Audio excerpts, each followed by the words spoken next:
Mame nko konfanote. Na mame nko konfanote. Kwame Frimpong wa homa so na yendi nkomo. Kwame mama wa chi ana pay.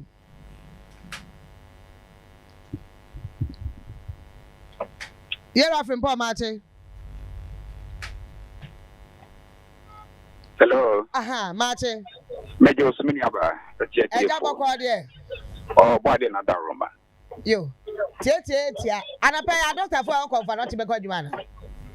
Ye wo jide se ne o mbebe adwuma enra ye no mo ye meeting na lands commission for wom ene wo mo doctors no mpanifo executives no no mo so wom na conference management ena developers na wo mo ye adwuma obebi o mo te no na doctors no consent mo raise ni nyina no se mpanifo address ni nyina nti ene ye hwese no prayer wo mo debeto wo mo members ni na o mo abeg ma mpanifo ni de assurances are omunya no meeting as no na ya dia omubo adwoso nti yenim ye wa rehim se ne omebe adwuma enti developers ne sha omo boss letter na ye dia ma omo so omo free dining ombetwe achisen ho ana so ombepe ba bia ma omo ansa na no kwemu ni no sa letters no mse enye eno na ma ekoba sa de ma ekoba ma doctors no eti atwa kakra ni say na developers ni bi nkofo issue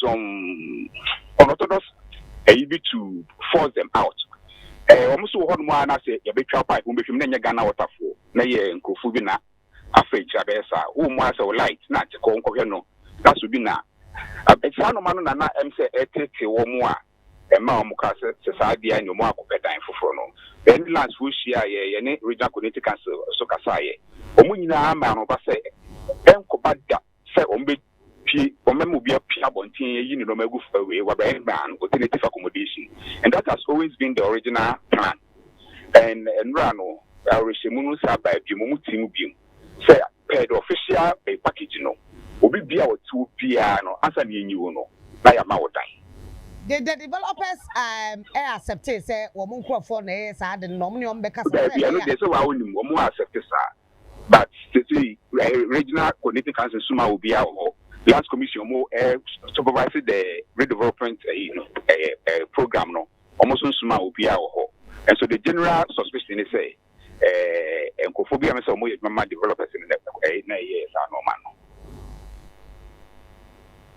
asemonti a doctor for dodo be say na ye ka o masemi ahono so the omusu ni say nya doctor for no mpanifo no kwane to hospital ni mpanifo directors ni nyina no e fa no ahono omusu inti omokeka ko be dunu 50 doctors and administrative staff and nurses nyina enti ene yama omo kwan so omo ntena akopem say be mom ba bi atena na ba bi atena sa pepe yo ECG for so omo ba mo ho ya no manyankuta udie for some time ye hono na ye wo how kakra ye ne nursing training college no asa ye one line so inti na ye be onu inti bi hu se ye yanko ana se ne nursing training college for no na se nursing training college for no so mu a omo wo mu sai so ya so mu se ya ye nyina ya timbe ye fine no omo separate ye na you say you power na e ba ne ba konfo chinko anti meter no ye yanko meter na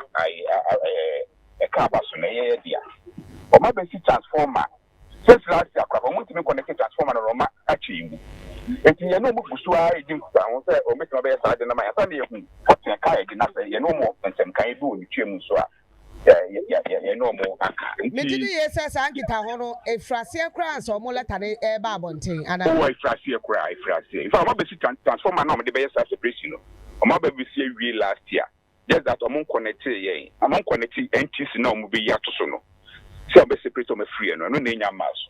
So how come are you not surprised say mo won kitawudie mu na enkrata bi ba abonten say mo de car na enkrata no kan de ye di no kre ye di na krata no so free nkran free kumase fo no na ye no mo kasa di o maka kire mo say ultimatum no na mo esan say mo di nkitawunti ye mba mo ana dabi enkrafo kwa dem bi kwa na o mu kra nim kwa say ye ne kumase fo ni di ba sam ni ba na ye kire mu say the entry akoba say intimi nya definite plan with them say ye line in the entity ne bomu no omo agree say they will separate us from the separate entity from us onye omo be transformer no omo nya connect here into until that is done we wouldn't know exactly a component no wo entity and at the umu so ye dia ni kwan ya be fa so a say e be tie bio say the be you get me and omo arrange certain agreement. And as we speak, let an fin cry abano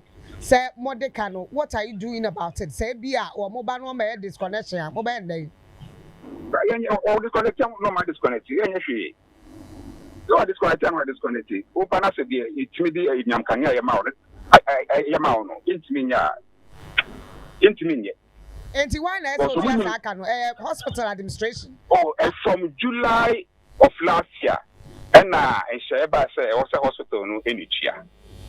But bill no Jamaya no crano. Yeah, average bill some of the money is around 1.3, 1.5. Now so July of last year, ABC a bill could do 1.5. So July of last year, ABC this month was the last month, that's 27 million. I also say I can't be the harder than so can I say in Chiano. To me, now you know more say to no more chance in a it's not just I buy whatever woman so tia and I feel because the highest monthly bill, even somebody I doing say any entity boom. And 1.4 is the highest that you've seen. The new 10 months, 10 months can 14 million. So also we had the 27 million. The next is a bit free bag, a bit the hope that and we have a count. It is mean I and some night normal cana agency, but yeah, hope we will reach and make a boy. Let me ask this. Should in case if a Canada or now buying Chiana Chefa as a hospital from July care or Bubenya schedule. Oh, in your country, many about men not out in your country. A bit chubby, but say the training in a party. Why do you say this? Want to me and generate funds internally. What's the problem? The generator fund, no, and when I did run a hospital, no. At the time, I'm also say tariffs, no. Now, ban a media internal and my electricity bill. In computing the bills now or see it, not power at the income and computing the tariffs now, it's me charging, not power at the income. It is all the power about the count, yeah, and I make a say, and come over actually. And come over actually, was here near mother a ministry, no, it's nothing. Now you move quite in the first one, so I can now more than Yamayan, and your patients in the bit here. Can be free because already maybe I charge you an woman. I trouble one of my said because say when out to consumables, when out to reagents for the labs, if I went out to anything, no matter anything. They say, Cafe Faba become more electricity. A conversion in the first switch here. The able to make a bit here, but the intimate dear, you don't have to penny for any. I bind the mocha, as in, I don't say, National Health, how is it doing now? Oh, Nancy, dear, Nancy, dear. But the American national insurance tariffs no the Mayan electricity bills in count because the general expectation in the say at that time not abandon each year electricity bills. Kwame. Yeah. JB Bibi Awoko there. Gusunga crack. Nano yura o2 ba ho. Na as a person hear the progress of the renovation no ma of Asoko Seria Hospital Honomo. Eko wi echa say the rare who to me ankasa kra na ejaudani na chidi no so okoye. So far how far? Kofa no renovation e kosa yi. E koso. Te oba A4 A5 amakuku yomoye aduma. District na me aduma ye bet emu wako A3. Tam se akoshasi. The renovation the Jumana Kota Castle Honum. The what another Roman and Trim Brother Roman, Crab made a judgment as a roof repair now first, Nankin Sutat, Granakin Sutin, you know, a good was and the Opa Barricade so, or my from ABC blocks in if you might in the cost. Kwame, the other had joined us a Ghana for be were wondering, say, how come say to me tonight, not yet to me and yet. These repairs bit by bit, we couldn't maintain the place well. Now, say when you have done it 70 years. Now, 70 years since a year and you routine maintenance and so and you true say, and But this is comprehensive innovation. And I have answered here. In the hospital, I said here. My healthcare financing policy, which they say, all capital investment projects, I are buying and a you see, I can say a year now hospital, I are buying and a to. It is all the price Samaya and peace Samaya. That money in a long stream.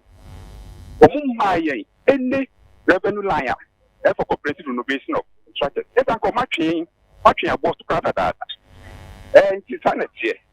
Yeah, now, there's also money here in terms of cooperative innovation. And yes, I just say, Emma, so and see. As I tell you, or no, so my Anna, a year. But as an answer, a memo called Mamma San found called a trick about the amount of money and Bisa said, Nay Senka, a buyer Chiaka Kakana or Hono, which is 14 if free dear, or Modiamam 27 Nimwa. Now, Usimunias can change in a betrema. Ye, the ambet me delight, and no more the bay, the light in the one to Miniano. And your how? How? And then I'm up what do you think? You bet me, what's the way forward? Okay, there's a need for a bigger conversation on how some of these additional costs no pushing the hospital. No, a quite a person is one, there's the option of you pass on this cost to the patient. Two, there's the option the entire structure no, you be sure say you be my component or electricity bills are. Now you're building the entire structure now parliament in your bank of my end. As you did ITF now, yeah, not one with your chair. There may be other options, via government support. When you answer the mechanism, you need a madam minister to persuading the town. You will a sustainable way of paying for the bill. So the answer of the Ghana water suka. Aye. I know a bad thing. The same proposal. And I'll say it in the interim, you need to be a crack. Since by July, directly by every month you pay something to Ghana water. Every month you pay something to EC. You pay what the comparables in a banner. And it's immediate. Until Obeka more Ghana water. Say, yeah, can say. Mamma now I see an pay much lower. Maybe now I see an pay so your brain now only to drink more. Public relations officer, yeah, or that confirm not here no. Onua 95.1 FM. 95.1 FM. Yeah,